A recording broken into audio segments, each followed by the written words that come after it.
As-tu déjà eu l'impression d'avoir été oublié par Dieu? Tu sais, le truc, tu es en train de prier pour quelque chose, un mois passe, 2 mois, un an, et tu as l'impression que ta prière est à des kilomètres de Dieu. Tu as l'impression que Dieu n'entend pas ta prière. Tu pries, tu persévères, tu cherches, tu frappes, tu demandes, tu supplies, tu jeûnes encore et encore. Bref, tu as beau tout employer, tout mettre en place afin d'être entendu par Dieu, mais il y a un silence qui s'installe.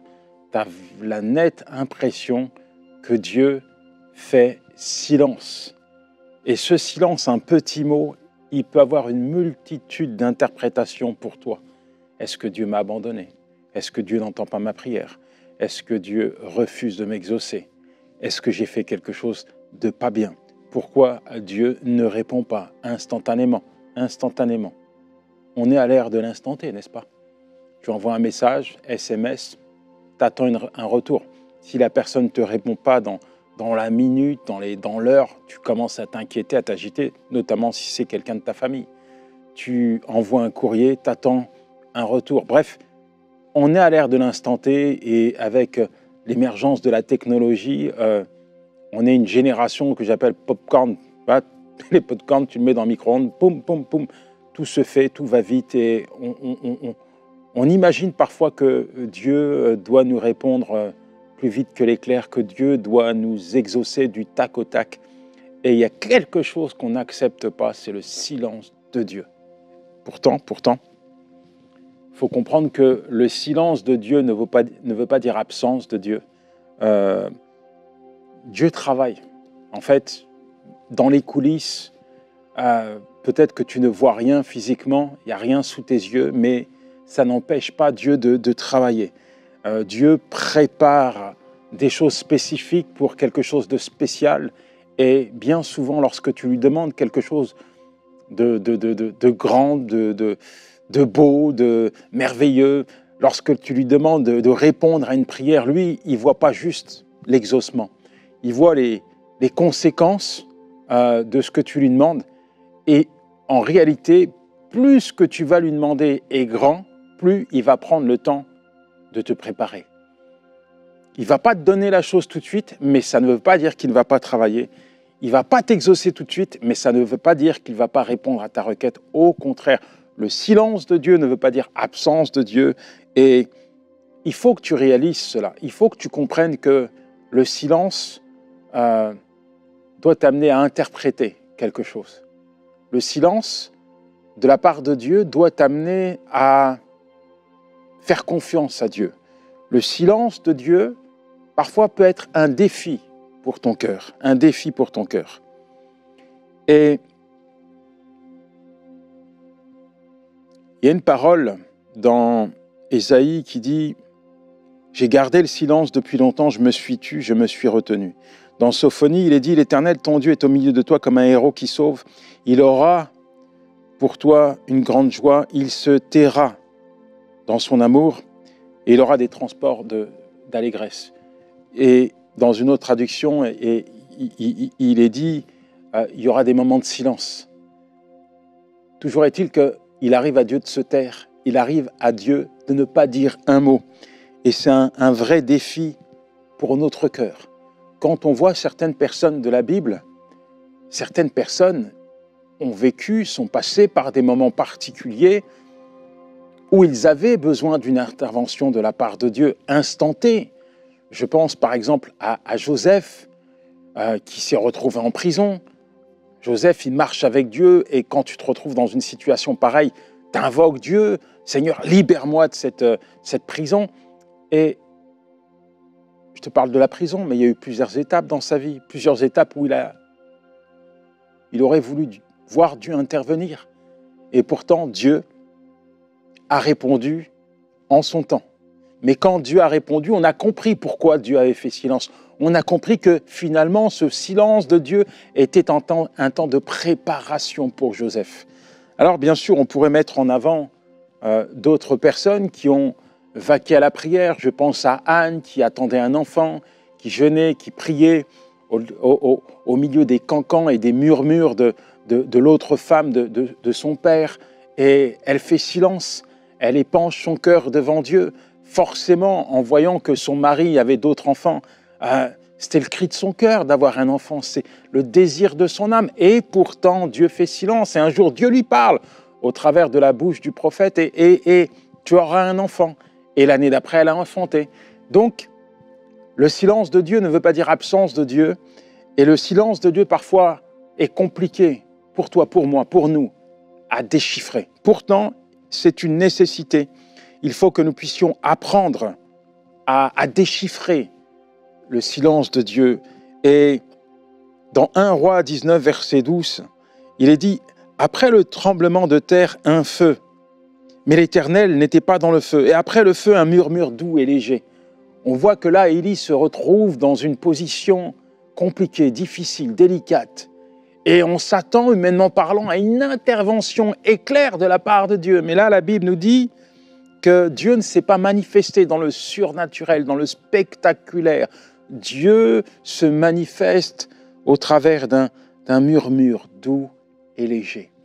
Dieu ne te répond pas toujours comme tu l'entends. C'est-à-dire que parfois tu attends de la part de Dieu une intervention éclair. Et Dieu ne te répond pas de cette manière. Dieu te répond d'une autre manière. Mais tu es tellement focalisé sur l'intervention éclair de la part de Dieu que tu ne vois pas que Dieu est en train de te répondre à côté. Voilà pourquoi il faut déchiffrer les réponses de Dieu. Parfois Dieu parle d'une manière, tantôt d'une autre. Mais il parle. Et c'est à nous d'avoir le discernement, d'entendre, d'écouter sa voix. Enfin, je veux t'amener à comprendre que tes prières ne tombent pas dans les oubliettes. Tes prières ne sont pas déposées dans une corbeille et oubliées par Dieu. Chacune de tes prières est entendue, consignée de sa part. Il n'y a rien qui passe à la trappe. Chaque prière, chaque mot, chaque supplication, chaque intercession que tu as présentée à Dieu, chaque désir a été entendu de la part de ton Père. Alors, comment tu te positionnes en cela face au silence de Dieu? Comment tu interprètes ce silence? Quelle est ta posture? Quelle est ton attitude? Restes-tu dans une attitude de foi, de persévérance? Ou alors penses-tu dans ton cœur que Dieu t'a abandonné, Dieu ne répondra pas à tes prières? C'est important de comprendre et de réaliser pour toi que Dieu s'est engagé, à travers de sa parole, à répondre à tes prières. Il te dit, frappe, demande, cherche-moi, je vais te répondre, je vais te donner. Avant même que tu aies cessé de prier, je t'exaucerai.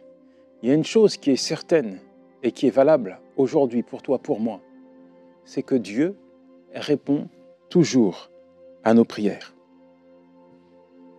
Prends-tu le temps de l'écouter? Est-ce que tu prends le temps d'écouter la voix de Dieu? Parfois, Dieu travaille d'une manière incompréhensible pour toi, mais il travaille. Parfois, il est là dans les coulisses, il te montre des choses, il t'interpelle, mais tu ne prends pas le temps de l'écouter. Pourtant, il est là, il agit. Une chose est certaine, c'est qu'il faut que tu lui fasses confiance. Je pense que Joseph n'a jamais remis en question la fidélité de Dieu pour sa vie. Il avait quelque chose dans son cœur que rien, aucune situation ne pouvait voler. Son rêve que Dieu lui avait donné était vrai et il était sous ses yeux. Et il savait que son Dieu était fidèle et que Dieu allait accomplir ce qu'il lui avait promis. C'est la même chose pour toi. Il ne faut pas que tu tombes dans le désespoir parce que Dieu te fait silence. Il ne faut pas que tu tombes dans cette idée que Dieu t'a abandonné. Il m'arrive encore de prier pour quelque chose. Et je sais qu'à partir du moment où j'ai demandé à Dieu, Dieu se chargera d'accomplir les choses qu'il a prévues. Je sais que mes prières, mes requêtes ne sont pas mises de côté, elles sont entendues et consignées par Dieu. Et je sais que Dieu fera, parce qu'il me promet de faire. Mais, Il y a le temps de Dieu, il y a le temps de l'homme. Sur la terre, on a des montres, mais dans le royaume de Dieu, il n'y a pas d'horloge. Mais Dieu fait toutes choses belles en son temps. Alors je reste dans cette attitude de foi et de persévérance. Je prie, je crie, je cherche la face de Dieu en lui disant « Seigneur, agis dans ma vie, je crois que tu vas le faire parce que tu m'as dit que tu allais le faire. » Mais toujours est-il que j'ai prié pour certaines choses et j'ai dû attendre. Je ne dis pas 1 an, je ne dis pas 2 ans, je dis des années, pour ne pas dire des décennies. Mais pourtant, quand Dieu a accompli la chose que je lui avais demandée, eh bien en même temps j'ai réalisé que, au final, si Dieu avait exaucé instantanément ma prière, je n'étais pas prêt pour vivre l'exaucement de ma requête. Vois-tu, pendant ces années d'attente, Dieu avait travaillé en coulisses. Pendant ces années d'attente, Dieu m'avait préparé, façonné, taillé, sculpté, afin que je puisse être en capacité de porter l'exaucement de cette prière que je lui avais présentée des années plus tôt. Il en sera de même pour toi. Lorsque tu regardes la Bible, tu verras régulièrement Dieu préparer ses enfants. Dieu prépare toujours ses enfants pour supporter la bénédiction. Dieu prépare toujours ses enfants pour les amener plus loin, plus haut avec lui.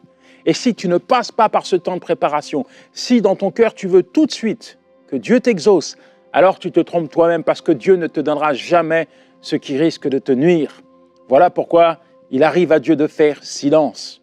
Silence, silence. Mais le silence de Dieu ne veut pas dire absence. Le silence de Dieu n'est pas un signe d'abandon. Au contraire, il est là, il est présent. Et quand Dieu fait silence, tu dois faire preuve de patience. Quand Dieu fait silence, tu dois faire preuve de patience. Quelle est la requête que tu as présentée à Dieu? Quelle est la raison pour laquelle tu as prié? Quel est ce désir pour lequel tu cherches la face de Dieu? Aujourd'hui, tu es peut-être dans une position où Dieu fait silence. Et le silence de Dieu est insupportable pour toi. Tu as crié, tu as pleuré devant lui, tu as jeûné afin qu'il te réponde.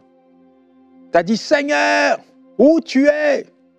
Et puis à un moment donné, tu as arrêté de parler, tu as arrêté de crier, tu as arrêté d'invoquer Dieu. Parce que tu te dis « Les cieux me sont fermés, Dieu ne répondra pas à ma prière. » Je vais passer à une autre requête, peut-être plus simple, où Dieu t'a répondu instantanément. Et ça t'a motivé, mais pour cette requête, où Dieu fait silence, en fait, tu as décidé de la mettre dans les oubliettes parce que tu crois que Dieu l'a oubliée. Mais ce n'est pas parce que Dieu t'a demandé de faire silence que Dieu a mis de côté ta requête. Non. Ce n'est pas parce que Dieu a décidé de faire silence que tu dois arrêter, cesser de croire en cette requête. Dieu a pris ta requête, tu m'entends? Dieu l'a prise. Il ne va pas t'abandonner comme ça. Il promet d'intervenir, d'agir, de répondre. Accepte le silence et fais preuve de patience. Que dans cette attitude, tu puisses être convaincu que Dieu fera. Oui, il fera comme il l'a dit, il fera, il accomplira sa volonté. Sois également certain que toute chose concourt au bien de ceux qui aiment Dieu, de ceux qui sont attachés au Seigneur. Dieu fait silence, mais ce n'est pas pour rien. Il y a un but à cela. C'est au travers de son silence qu'il va te faire grandir. Au travers de son silence, tu vas mûrir. Au travers de son silence, tu vas te rapprocher de lui. Au travers de son silence, tu vas apprendre à lui faire confiance, à dépendre de lui. Mon ami, il y a une croissance dans le silence. Il y a une croissance. Il y a quelque chose de divin qui se passe lorsque Dieu te positionne et t'amène à porter ce fruit qui est la patience. Il te dit patience, je suis en train de préparer quelque chose pour toi. Il t'a peut-être fait une promesse, tu pries pour cette promesse et tu ne vois pas Dieu intervenir, agir, accomplir comme tu l'aurais souhaité. Dieu te dit patience, je suis en train de travailler dans les coulisses Je suis en train de faire quelque chose pour toi. Je suis en train de travailler pour toi. C'est une prophétie dont le temps est déjà fixé. Elle marche vers son terme et elle ne mentira point. Si elle tarde, attends-la. Pourquoi? Parce qu'elle s'accomplira. Habakkuk 2, verset 3. Tu n'as rien à perdre en attendant Dieu. Tu as tout à gagner. Qu'est-ce que tu as à perdre quand Dieu te demande de patienter? Tu as tout à gagner. En fait, il faut que tu puisses comprendre qu'il y a des choses que Dieu va te donner. Et il faut que tu sois prêt pour les saisir. Il faut que tu sois prêt pour entrer dans les beaux projets qu'il a formés sur toi.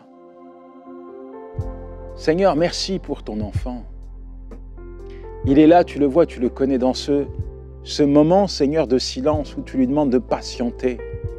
Viens rassurer son cœur, viens lui montrer, lui démontrer, lui confirmer, Seigneur, que tu as bien entendu sa requête. Seigneur, chuchote à son oreille, viens par ta douce voix parler, viens l'interpeller, viens, Seigneur, le fortifier, viens le rassurer.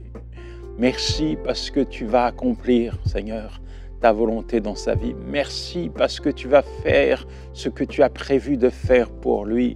Merci, Seigneur, parce que toute chose, Seigneur, concourt au bien de ceux qui t'aiment. Merci, Seigneur, parce que je crois, Seigneur, que cette promesse que tu lui as faite, elle marche vers son terme et qu'elle ne mentira point. Merci parce que tu lui donnes la force de patienter, d'attendre. Permet qu'il puisse grandir, se rapprocher de toi, être totalement soumis à ta volonté, dépendre de toi. Seigneur, montre-toi à lui, Père, dans le nom de Jésus. Notre foi se manifeste souvent dans des moments d'attente. Notre foi, en réalité, nous amène à saisir la parole de Dieu et à croire en cette parole. Notre foi nous pousse constamment à regarder, à faire le focus sur la parole de Dieu et sur ce que Dieu dit. Il va le faire, alors il le fera. Donc, acceptons de grandir. Le silence est un moyen que Dieu utilise pour notre croissance spirituelle. Jacques 1, versets 2 à 4. Mes frères, regardez comme un sujet de joie complète les diverses épreuves auxquelles vous êtes exposés, sachant que l'épreuve de votre foi produit la patience. Mais il faut que la patience accomplisse parfaitement son œuvre afin que vous soyez parfaits et accomplis, ne laissant rien à désirer. Voilà ce que la foi fait. Elle produit la patience, tu vois. Quand tu es positionné, stabilisé dans la parole de Dieu, tu sais attendre. Tu attends parce que tu sais que la bénédiction de Dieu, elle va tomber sur toi. Tu attends parce que tu sais que tu es la cible de la faveur de Dieu. Tu attends parce que tu sais que tout ce que Dieu dit dans sa parole, il va le faire pour toi. Tu attends parce que tu sais que même dans son silence, Dieu fait quelque chose pour toi. Tu attends parce que tu sais qu'après le silence vient l'exaucement. Après le silence vient la provision de Dieu. Après le silence de Dieu vient l'intervention de Dieu. Après le silence de Dieu, il se passe quelque chose dans ta vie, alors tu te positionnes parce que tu sais que Dieu va le faire. Regarde l'attitude de Job. Il a vécu une catastrophe et pourtant, sa foi était inébranlable, en dépit des épreuves, alors que Dieu faisait silence, alors que Job était dans l'incompréhension face à ce cataclysme qui sévissait sur sa vie, sur sa famille. Job est resté enraciné dans la parole de Dieu. Dieu est là, Dieu est souverain, Dieu est maître des temps, des circonstances. Dieu n'ignore rien. Job attendait l'intervention de Dieu. Même s'il ne comprenait pas ce qui se passait, il savait que Dieu était là. Et il dira, après avoir expérimenté la puissance de Dieu, mes oreilles avaient entendu parler de toi. Maintenant, mes yeux ont vu ta gloire. Mon ami, tu as peut-être été à l'église, tu entends peut-être ce message où on te parle des exaucements de Dieu, des hauts faits de Dieu, des interventions de Dieu. Mais au-delà de ce que tu entends, moi je prie pour toi afin que tes yeux puissent voir la gloire de Dieu se manifester. Je crois, je ne veux même pas dire je crois, je suis certain que Dieu va répondre. Que ce que tu as demandé à Dieu, eh bien, va te permettre de voir de manière visible, palpable, l'Éternel, ton Dieu, en qui tu as placé ta confiance, intervenir, agir, se manifester dans ta vie. Et quand tu vas expérimenter la puissance de Dieu dans ta vie, plus jamais tu ne seras le même. Tu auras vu la gloire de Dieu et cette gloire t'amènera à expérimenter d'autres gloires de la part de ton Dieu. En réalité, tu seras convaincu, certain, que peu importe ce que tu demandes à Dieu, peu importe les temps, les saisons, les silences de Dieu, il agira dans ta vie. Il agira dans ta vie. Alors, certes, peut-être que tu as l'impression que tu es le jumeau de Job, à un niveau différent, mais tu te dis, ma vie, elle est compliquée, elle est difficile. J'ai beau prier, j'ai beau implorer, j'ai beau supplier Dieu, je ne le vois pas agir. Job est resté dans cette attitude de foi. Je te pose la question, es-tu prêt? Es-tu prêt à faire confiance à Dieu? Es-tu prêt à rester accroché à Dieu? Es-tu prêt à continuer encore et encore, inlassablement, à chercher la face de Dieu? Es-tu prêt à ne pas lâcher, à ne pas abandonner? Es-tu prêt? Seigneur, merci pour ton enfant. Tu lui donnes la force de persévérer. Seigneur, je prie pour qu'il puisse, Seigneur, continuer de t'invoquer. Qu'il ne lâche rien. C'est une parole que Dieu te donne, mon ami. Ne lâche rien. Dans ton combat, n'abandonne pas. Parce que Dieu va agir pour toi. L'Éternel, ton Dieu, va agir pour toi. Alors ne lâche rien, n'abandonne pas le combat. Seigneur, merci parce que tu accordes à ton enfant la victoire. Tu lui permets de triompher, Seigneur, de ce combat.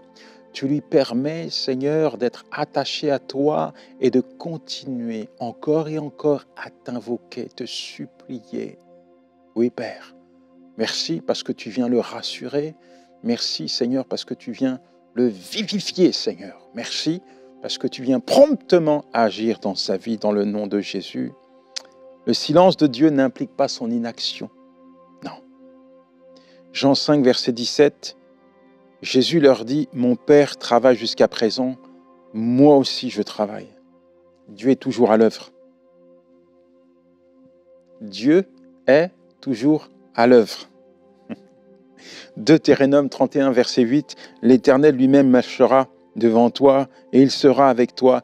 Il ne te délaissera pas, il ne t'abandonnera pas.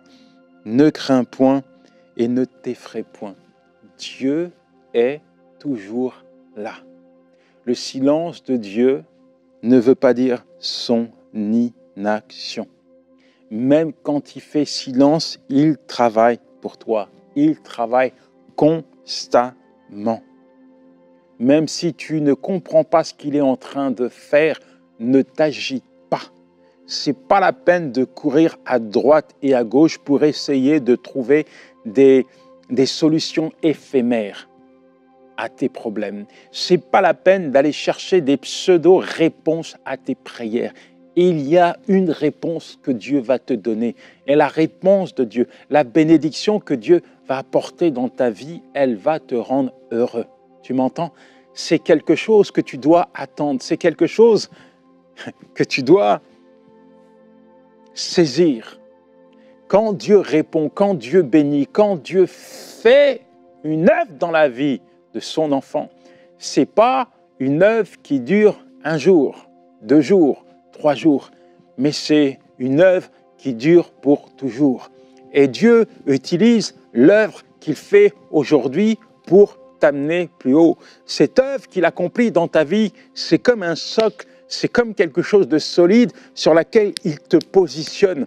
Voilà, tu m'as demandé quelque chose, j'ai pris le temps de la préparer parce que je veux que tu puisses bâtir ta vie là-dessus. Je t'ai accordé une famille, je t'ai accordé un travail, je t'ai accordé un beau ministère, je fais les choses pour toi. Appuie-toi sur moi et je vais t'amener plus loin. Appuie-toi encore, vis quelque chose d'incroyable avec moi, mais je vais t'amener plus loin, de gloire en gloire. Et plus tu vas avancer avec Dieu, plus Dieu va construire, bâtir ta vie, plus tu vas être en capacité de patienter, plus finalement le silence d'hier, le silence d'aujourd'hui ne va plus t'inquiéter demain, parce que tu sauras que quand tu oses demander quelque chose de grand, quelque chose qui te dépasse, il y aura forcément un temps de préparation. C'est comme ça. Écoute, mon ami, il faut que tu réalises, il faut que tu comprennes, il faut que tu apprennes à connaître Dieu. Et si tu connais Dieu, tu sais, tu sauras également que lorsque tu demandes une grande chose à Dieu, il te l'accorde, mais avant cela, il prend le temps de te préparer.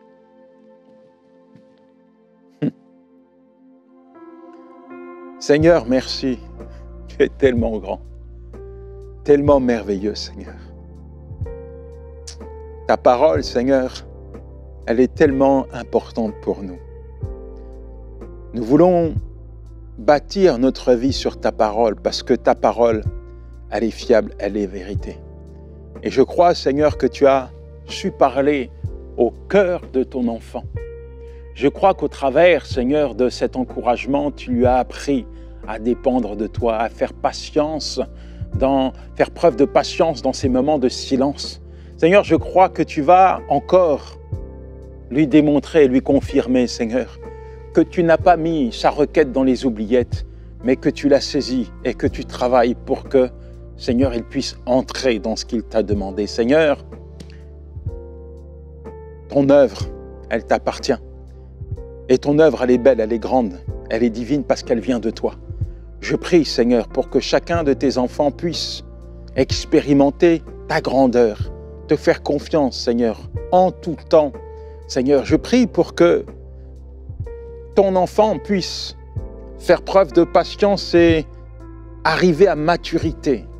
Merci, mon Dieu, parce que tu lui donnes, Seigneur, d'être attaché à toi et de ne rien lâcher. Ton œuvre, Seigneur, c'est toi qui t'en charges. Et je crois, Seigneur, que ce que tu as prévu pour lui, Seigneur, je crois, mon Dieu, que ce qu'il t'a demandé, Éternel, s'accomplira dans sa vie, dans le nom de Jésus. Amen, amen et amen. Que le Seigneur te bénisse, mon ami. Si tu vis quelque chose de particulier pendant ces émissions, si tu expérimentes quelque chose de surnaturel dans ta vie de la part de Dieu, là, maintenant, et que tu souhaites encourager d'autres personnes, tu peux nous envoyer ton témoignage à l'adresse qui s'affiche. À très bientôt. Ciao!